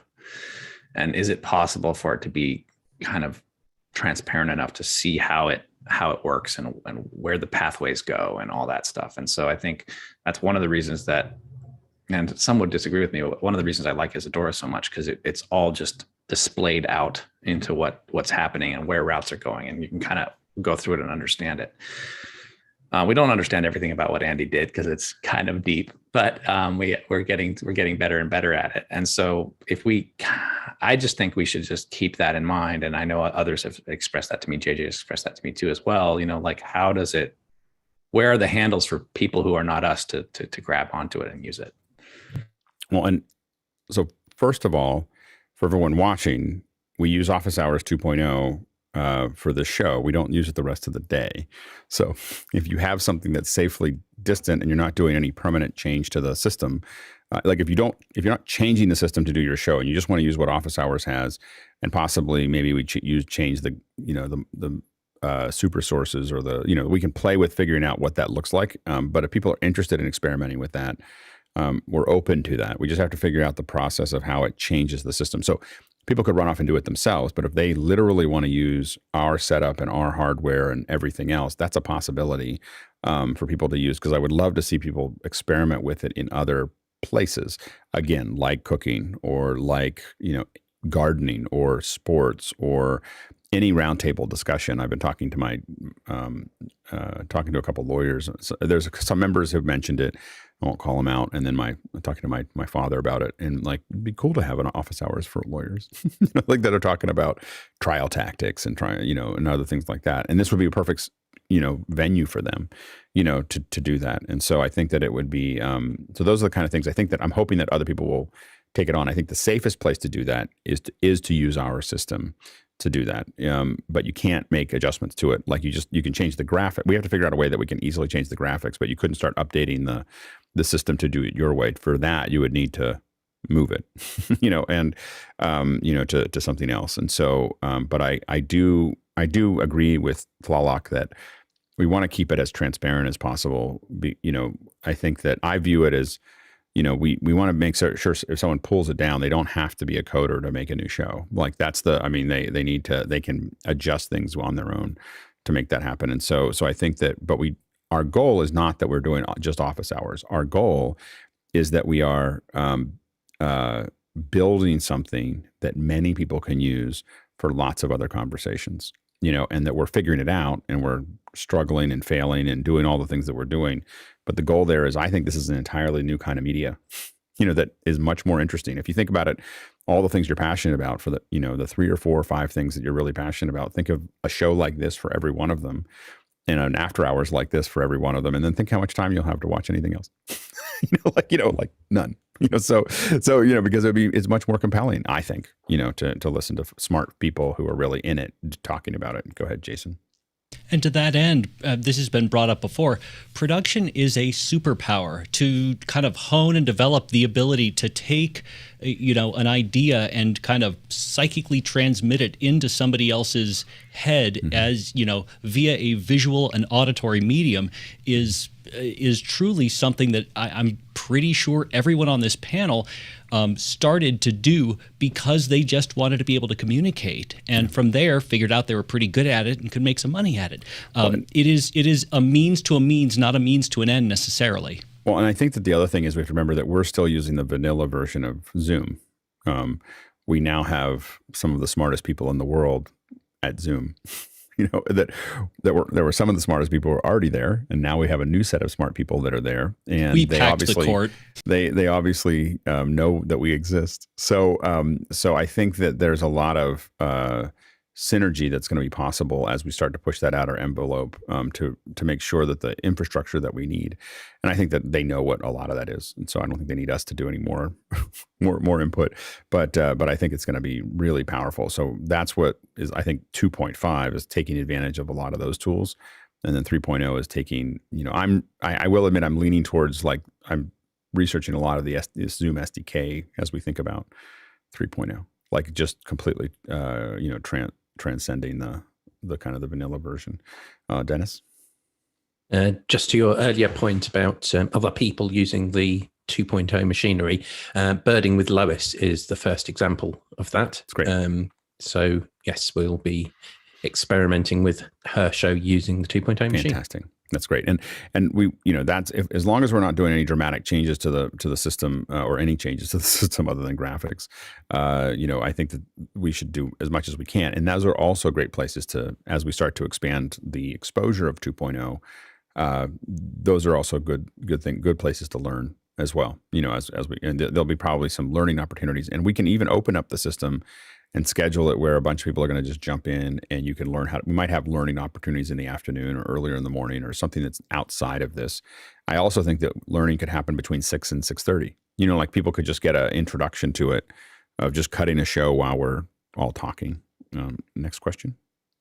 The most important one of the day actually comes from Henry Ramos in Yonkers, New York, and he is taking on the big question here. Will there be any happy birthday choruses in 2.0? Jason? All right. This group is not going to be done until we are all full Atmos, okay? Like visual real-time Atmos spinning around your head until you're dizzy. It's Office Hours in Stereo. Disaster in 5.1. I think that we're actually triangulating a better version of that now. I think that the key is to go slowly, to listen to one person. What's funny is that we did one that was really good because I put graphics up and everyone just followed along with a little bouncy thing. I did one time when we did that and it worked really well. And then it felt like it wasn't as fun. So, but we may bring that back and we'll see. But there was something about the beauty of the car crash that I'm trying not. I try not to make it. We could get to a point where we did it as perfect chorus. I don't think it'd be the same. Next question. Jason Panks in Nashville, Tennessee is up next. How are lower third names and questions brought into Office Hours 2.0? Go ahead, Dennis. So SPX is the graphics tool behind the scenes doing this. Mukana feeds us the data of who's doing what, who's speaking in particular. And as anyone who's watched the mic checks will be aware, panelists need to put their 4-digit number into their Zoom name, which identifies them to the 2.0 machine and allows a marrying up of the data from Mukana and the video from Zoom. And then we have lower thirds, which automatically come up when someone speaks. And also the question data is available. And so the technical director, the person cutting the show, can choose to bring the question up and display that. Yeah, Tlaloc. So one of the beauties of the system is that instead of using Zoom's active speaker, we're using Zoom OSC's active speaker data, and then having the constellation do the switching. So and that's why it's a lot cleaner and quicker than Zoom is. And then because that switching is happening, there's a whole series of routing information that then tells SPX, SFX. I always forget that one. SPX, yeah. SPX, what name to put up at the appropriate time. And so that's kind of how that works. And it's pretty cool that it's switching the constellation, which means that it's a really fast switch. Yeah, it's kind of amazing. The whole thing is, and it lets us do things. And one thing we haven't taken full advantage of is putting all those lower thirds in, dynamically into the super sources, which I think is probably coming. Next question. John Snyder in Reno, Nevada, up next. Can you explain all of the various work that is happening to have a successful morning show? What he means is explain the different roles and what they do during the show in 2.0. Go ahead, Dennis. Yep. So I mentioned earlier the roles explanation tab in the spreadsheet, so I can show you that. You'll be aware, obviously, of the front-facing roles of host and reader for the show, and it's usually the reader who also manages the mic checks. And then we have a traffic manager. Today, I'm doing that, and that means that I'm operating behind the scenes in Mukana, bringing up the questions, pushing questions from the voting queue into the deck where the panelists can then raise their hands on them. And once a question is being answered, I then click on the name of the person who Alex has called on to speak, and that way the system knows that it's that person who is now talking. And that same data then updates the super source. The next role is the show cutter. and that is the technical director, or TD, who actually presses the buttons to switch cameras and between the different shots. And as I mentioned in the last question, bringing up the question and choosing when the lower thirds are shown. And in fact, the next question relates to that, so I'll be showing you that interface in a few moments. The RFI documenter is the person who is recording any issues that arise during the show so that we can then go and fix them ready for the next time. RFI standing for room for improvement.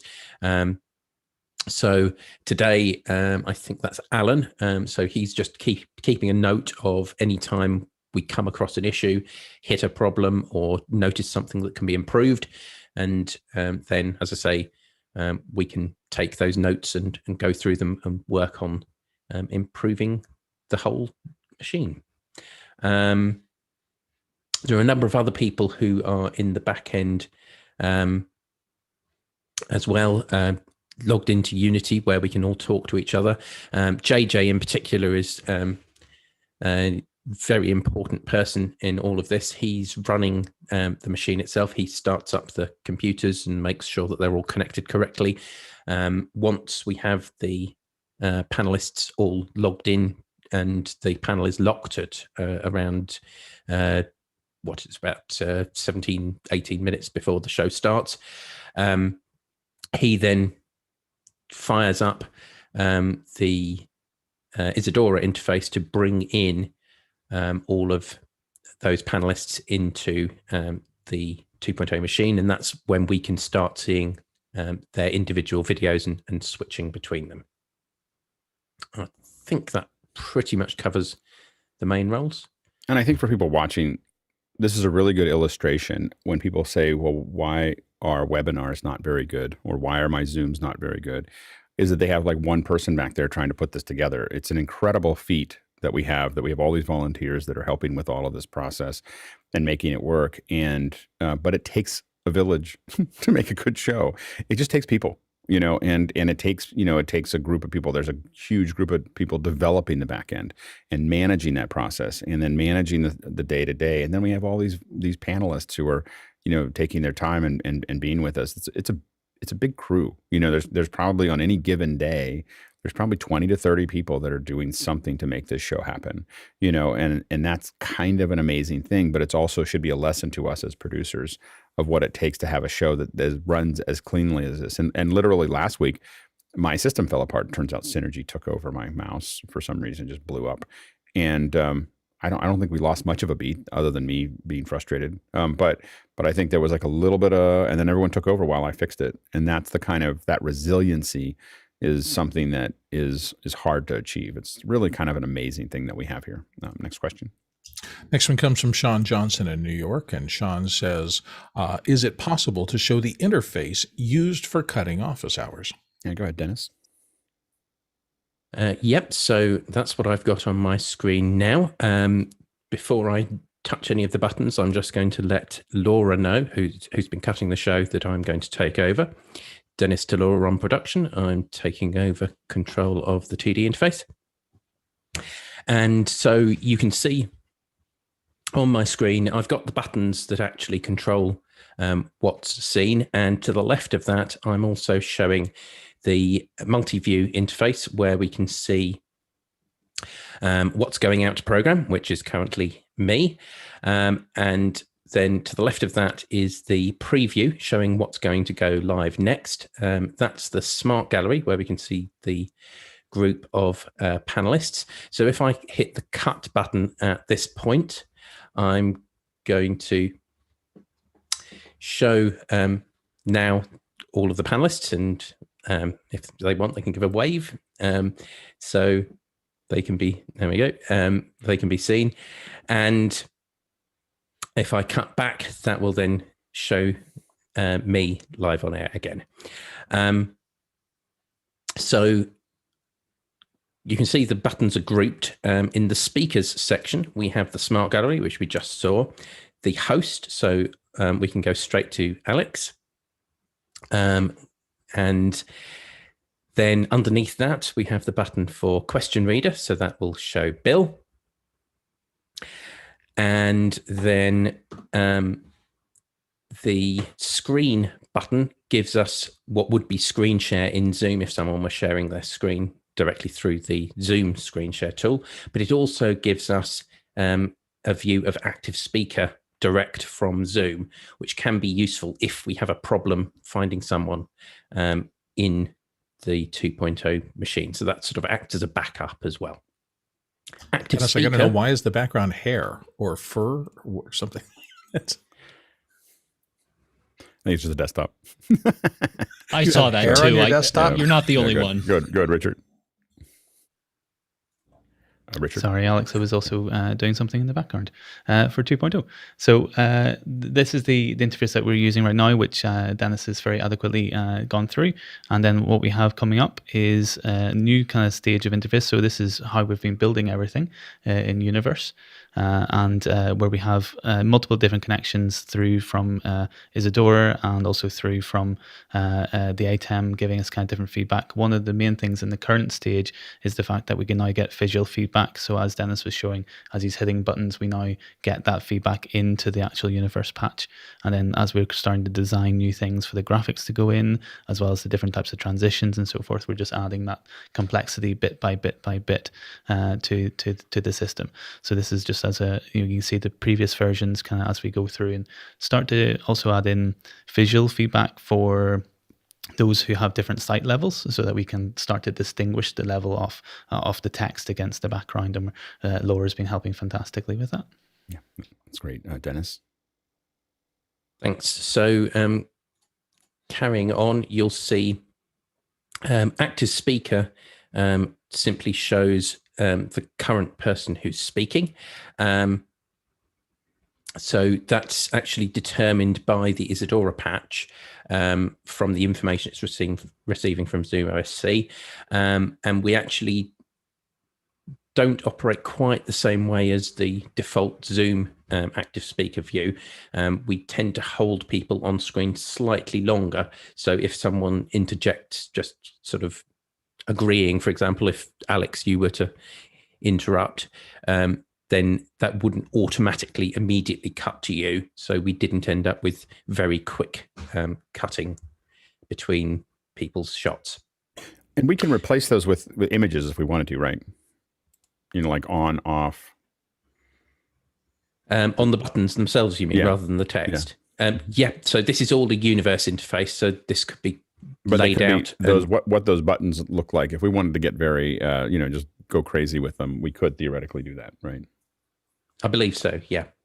So that's the speakers group. If we move to the SuperSource group, I will put SuperSource into programs. So anyone watching the 2.0 feed will be able to see that. That will give us a side-by-side view of me and Alex currently. And the other buttons in the SuperSource group allow us to change what we see in the SuperSource. So the big update SuperSource button just takes us to the current state from Mukana. So if I press that now, Sky has got his hand up, and that will bring him in. So he's next to me in the SuperSource there now. And I don't know if we see that on ours. I think that we're just seeing. Oh, we're just seeing your screen. Sorry, yeah. So I'll cut to that now so you can see that. You won't be able to see all of the buttons, but you can see the ones I'm operating at the moment in the SuperSource section. So then host and host reader allow us to change what we see on the left-hand side. So at the moment, we're just seeing Alex. If we want to see Bill as well, I can press host reader and that will bring him in. So that would be the one we would use if we're showing the SuperSource during the question. And as people watch this, and this is why why we have the Fenwick frame, is you can see that Sky fits into that box really nicely because he fits into the Fenwick frame. So if you don't fit into the Fenwick frame, and the reason it's so manual for us is because in broadcast, there's someone moving the camera, like, oh, that person moved and I'm going to reframe them. Here we have to get all of everybody here framed to do that. So, and it's something that's important of watching that program for our you'll see me every once in a while do this because I was a little off there. And so you'll see me kind of move over because I see myself in the frame and I go, oh, I need to move to here. so anyway, go ahead. Sky. Yeah. And more, Dennis, go ahead. I have a bit more, yeah. So, yeah, in terms of framing, during the mic checks, we actually feed the Fenwick frame to the Office Hours 2.0 program. So the panelists can see themselves and how they're framed up. You want to try and make sure that your head is in the oval, and that way you're correctly sized and will match with everyone else. And you want your eyes on the third line. So the grid is divided into thirds, and you want to make sure that your eyes are on the upper third line, and that way everyone sitting beside each other in the super source will all be neatly lined up with each other. One other button in the this middle column on the super source is the banter button. This isn't going to work correctly just now, but if I press it, you'll see that that gives us a side-by-side of the host and the reader, so Alex and Bill. But you can see that Sky and I are still appearing underneath that at the moment. That's something we're working on. So soon, when you press banter, it will take out panelists underneath, and so we'll just have a clean view of the two side-by-side views. And we can also use that banter mode when we have a guest in the second hour. Bill can be replaced by them, and then when Alex and the guest are having a chat with each other, we can just use that shot side by side. We also have the no question button. And so if I go back to host SuperSource, move Alex over to the left-hand side like that, pressing no question is a very new feature that's only just been introduced. And that, it appears I have to hit update SuperSource once I've pressed it, I think. It's not going to work because we're live on air and I'm trying it. What should happen is that the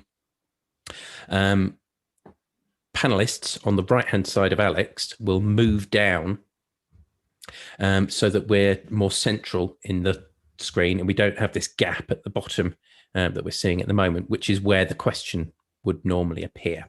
And that's what the question in button to the right there does. If I press that now, that updates and you can see the question now is displayed there.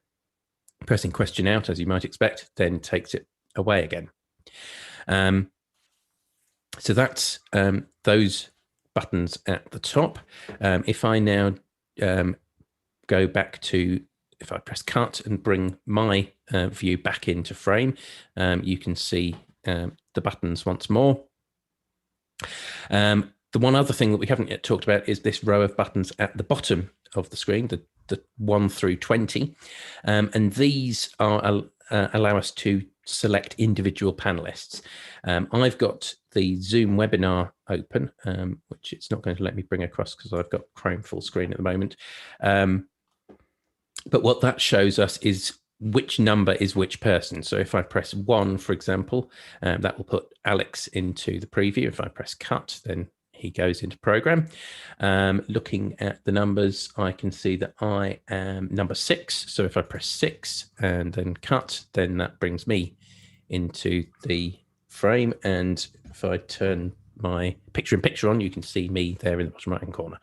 That's just on my own ATEM. So that's what those buttons at the bottom do.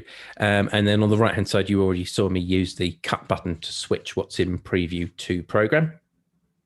And the final button, which we haven't talked about, is the fade to black at the very top. That simply puts black into preview and allows us to fade the program to black at the end of the show. When Alex doesn't cancel too quickly. Indeed. Yes.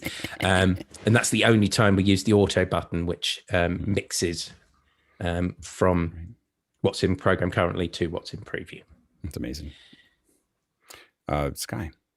Well, again, Richard, I just wanted to appreciate the ergonomics of what you're doing in the next iteration of the interface, because again, while we're inheriting a lot of old ways of doing it with buttons on hardware, that is no longer our limitation. And to have Laura as an educator, as well as a woman of specific skills, she brings a new, again, the bigger buttons are because they're use case. And that's what you're starting to see in repetition. And so that's where I'm glad you're not limiting yourself to old think, but you're moving forward with who are the new people that are pushing buttons, and how are they best being used, and when are they best being needed. So this UX is pretty awesome. Yeah, I think that there is somewhere in the future where that UX is really defined, where it can be multiple UXs that are all there. User interface, sorry, UX. Yeah, multiple user interfaces based on the needs of the editor. So the editor, one might look very cool and be all 3D rendered, but harder to see. That we might try to play with, but another one is super clear and guided by some of the folks in our audience that need something that's more easy to read for visual. And so being able to just flip a switch and have that do the thing that it needs to do is pretty exciting. And really, and Laura and some of the other folks that are working with us are going to help us make sure that we can make it as accessible as we can. There's still a lot of things that would be hard to do if you can't see it at all, but things that I think that we're going to kind of keep moving towards.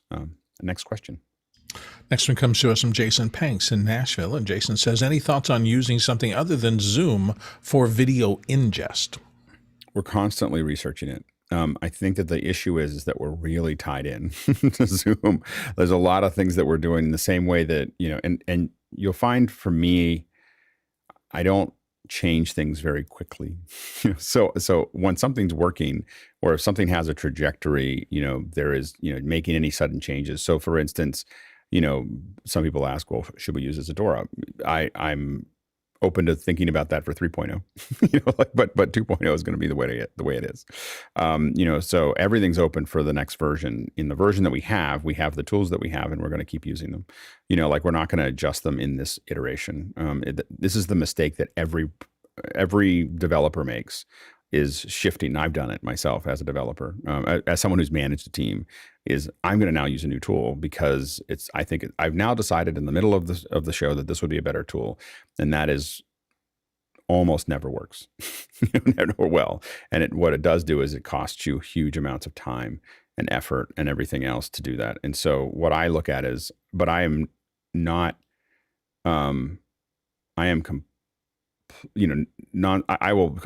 between versions, I will completely shift things. Like, I don't feel like I have to look at anything in the past to decide what the future is. And I'm a clean slate kind of person. When I used to actually program, I would just throw away all the code. I wouldn't use a single line that I used before, ever. When I went to the new version, I would just write it all from scratch, and it was always better. It would always work better. It was always cleaner. I had all the things that I did, and that's really hard to do when you have a lot of lines of code. But I never wrote anything more than maybe 10 or 15,000 lines. So it was relatively small code. I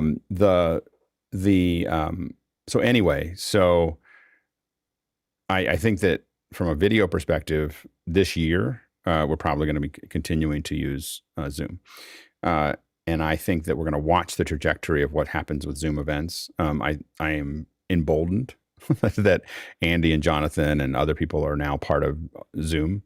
And so I feel like it would take a lot for it not to work, and we wouldn't make that decision again until the fall. But I am always researching. You'll notice that we had Stream Voodoo up. That could possibly be something that's really interesting. Microsoft Teams is here tomorrow, and so that could be interesting. So we're definitely always looking at what's around. We don't want to just ignore it and decide this is the only way we could do it, and we don't look at anything else, and we don't help other things develop, because we want to always have those options.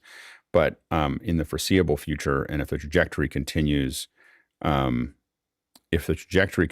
way Zoom is going and the way I predict it will go with Andy and Jonathan and others at Zoom at the helm, I think that we'll be probably using Zoom for this into the foreseeable future. Next question. Next one from Jason Panks in Nashville comes back with any new thoughts on getting isolated audio from each panelist. I don't think I can say that in a stream. So I feel confident that we'll be able to do it without any heavy lifting somewhere in the future. I think that it's an obvious update that wants to happen, but yeah, I can't talk about that too much. But I think that there's, I think isolated audio makes sense. If Zoom doesn't solve that in the next couple months, then we'll probably solve it ourselves. But right now, I think that it's not something I'm going to attack at the moment. I want to get this thing off the ground, and trying to add isolated audio right before we go live with it is going to destabilize the system. So we're going to basically do the best we can at doing that. Next question. Jonas Datel. I'm sorry, I'm on the wrong interface. Did you have something to say about that, Talalak? No. Did I put you in the? I just realized I was in a different view that doesn't show anybody's hands up, so I'm answering the questions and not. I apologize for. Oh no, I didn't actually have my hands up, but I'm right there with you on it. Okay, good. I just realized I was in a different view and I wasn't in the panelist view, and I was just kind of going along. And if the hand doesn't get moved up, you don't see it in the other interface. Next question. Jonas Datel in Stuttgart, Germany. What's the path for Office Hours 2.0 to become public or open source? We're pretty public now. I mean, as far as showing it to it and doing those things, I'm researching it about exactly the ramifications of what we do with that. It will happen relatively soon. I want it to be something that everyone can get a hold of and work with. I will say that I'm generally against open source. So and what I mean by that is I'm happy to give the code away. That's not the problem. The problem is that open source restricts people from making things with it all the time. I mean, every contract that I sign with every company says you cannot put any open source into this project. Like it's just like this constant, because of the licensing, it actually makes it harder to use than easier. So making it more widely available to people to use is something that we're definitely going to do. Whether we use the proper open source libraries, licensing, I'm not certain, and so I'm still researching that, and I'll look for input from everybody, including I'll look for that, from you and everybody else. But I generally don't like it because I have to sign all these contracts to say I can't use it. so like it's a and so that's the problem that I have. So that's the but I'm open to it, and we'll keep on discussing it, making it widely available so that other people can make shows like ours. We're absolutely going to do, and we're going to keep showing people how it works. We're going to keep letting people use it. So as a being openly available, I'm fine with. As a as an actual open source project, I may not be interested in that. So, but it's definitely something that's open discussion. I could be persuaded one way or the other. It's not something that's poured concrete on. So, last question. George Butters in Halifax. Can 2.0 be easily put behind a paywall? Should be, yeah. It's just a video. So, so 2.0 is just a video stream. So you could totally put, because you wouldn't put the whole interface behind the paywall. You put that as just protected for your crew. But as far as a 2.0 stream, this is just an encode to YouTube right now. This could be an encode to a private server. It could be put out to broadcast. We could literally send this to ABC if we wanted to. So that's that part is really, really easy. I don't know why we would want to necessarily put the interface behind the paywall. So I don't think that'd be that. So there we go. There's your update. We'll probably do another update right after we go live. So whenever that is, it's 14th or the 21st, somewhere between there, we're going to go live, and then we'll see how that goes, and we'll start looking at it, and then we'll come back and discuss how it looks. So, and we'll go from there. So I want to thank everybody here. The team has done an incredible job at putting this stuff together, and I'm really looking forward to seeing how it works and how it moves forward. So it's quite a thing. I think we really could be potentially making a big impact on the world with what we're doing here. So I'm glad that Lois is using it for something else. I think that, and I would like to encourage other people to talk to us about how we can do that for their shows. If you're interested in doing that, let us know. Just using this infrastructure and the team as it's willing to do it. It's all volunteers. So, but if we can gather people that are interested in that, I think that other people using it for something other than office hours will help office hours. It'll help us see different angles and things that we wouldn't see because we have a very specific pattern on how we do things. So anyway, thank you so much. And thank you to the producers for all the great questions and, kind of sussing out the stuff that we need to talk about. And thank you to the panelists. We can't do this without you. And so it's really, really a pleasure. And without further ado, I'm going to not just jump right over. I'm going to sit here and go, thank you for watching us on Office Hours. And then I'm going to sit quietly so that they can fade to black. Look at that. I'm so proud of myself. And not only was I wasn't even ready to jump because I did